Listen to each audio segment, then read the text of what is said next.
Joining us now is Ryan Mauro. Ryan is the National Security Analyst with the Clarion Project, and he's also a professor of counterterrorism at Liberty University. Ryan, good to have you back on the show with us.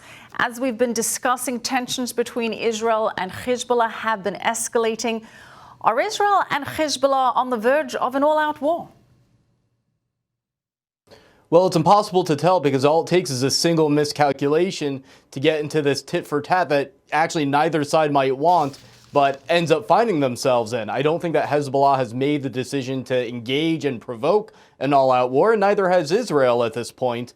But you never know where you might end up. And I'll tell you what makes a crisis like that more likely is really how the Pentagon of the United States has responded to the alleged Israeli airstrikes in Iraq, where basically indirectly opposed and criticized Israel for that.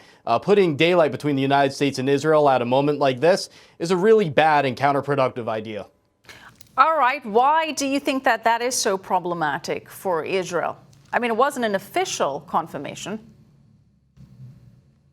Well, there was an official statement from the Pentagon saying that they oppose any type of external interference in Iraq, and that was in response to what everybody basically knows was an Israeli airstrike. So it was referring to that, and the Iranians are right to interpret that as criticism from the United States. And so any type of notion that the United States is not willing to back Israel in attacking our common enemies, especially in a very precise and humane way, will look like weakness on the part of the United States. It will give the impression that we might even be willing to rein in Israel. And in the past, the Iranian regime has officially said through its propaganda outlets that when that happens, it views it as the fulfillment of prophecy. One thing you don't want happening are the jihadists believing that their prophecies are being fulfilled, because that's always bad news.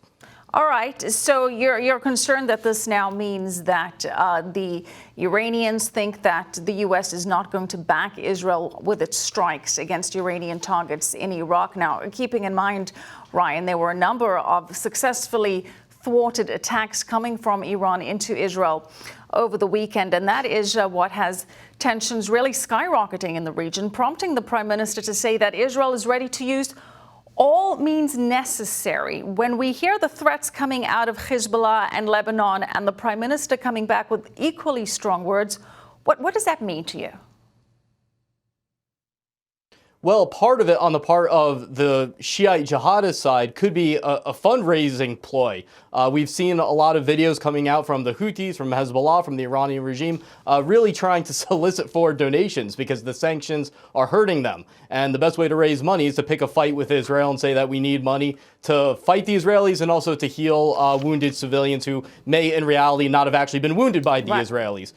So it could have something to do with that. We've heard reports that Hamas has gotten renewed Iranian financing. So this could be a reprisal for the Israeli strikes in Iraq as well. Ryan, speaking of money, the Trump administration, granted, has been taking on the threat of Iran's nuclear program, but we have U.S. taxpayers, in fact, helping to finance Hezbollah, which, as we know, is an Iranian terrorist proxy, by giving aid to Lebanon. Since 2006, the U.S. has provided the Lebanese armed forces with $1.7 billion, hoping that this would decrease Hezbollah's influence in Lebanon. Now, there was a period of time where it worked, but now there's concern that those funds are making their way directly to Hezbollah and that the Lebanese armed forces and Hezbollah are developing closer ties.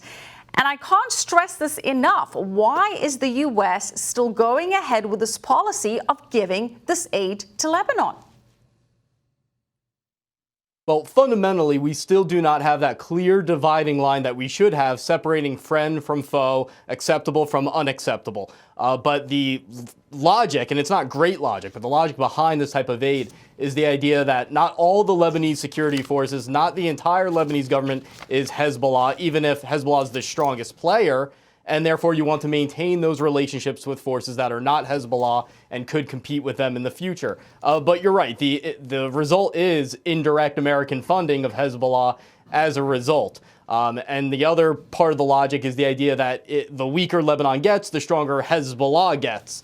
And again, I think that that's flawed logic as well. The one other factor I would mention is that Hamas and Hezbollah also have to compete with the more Salafist ISIS-type jihadists that are calling them sellouts for not attacking Israel enough. So they're also considering that. Ryan, thanks so much for your analysis. Ryan Mauro.